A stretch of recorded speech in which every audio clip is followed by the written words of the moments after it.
Безумоўна, акрамя Еўрапейскага саюзу, які з'яўляецца асноўным партнёрам усёй нашай дэмакратычнай супольнасці, ёсць і іншыя краіны, якія вылучаюць менш сродкаў, але якія вызначаюць самі прыярытэты. Гэта Польшча, гэта Швецыя, я не буду ўсе запісваць, гэта Нямецчына.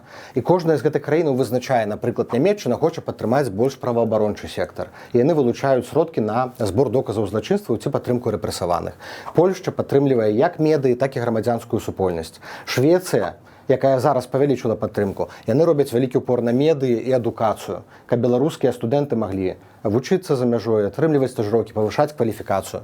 Вельмі часта краіны выдзяляюць аднаразовую дапамогу. Напрыклад, Ірландыя, яна вылучыла аднаразовую дапамогу для канкрэтных беларускіх медыа-арганізацыяў. І кожны візіт Святланы Ціханаўскай у нейкую краіну ён дапамагае змабілізаваць гэтую дапамогу. Але потым гэтая ўжо дапамога размяркоўваецца самімі ўрадамі. І яны прымаюць рашэнне, і яны збіраюць справаздачы, і яны, тыя, хто вылучаюць сродкі, кантралююць размеркаванне. І, як правіла, справаздачнасць ва ўсіх урадавых праграмах падтрымкі вельмі-вельмі жорсткая.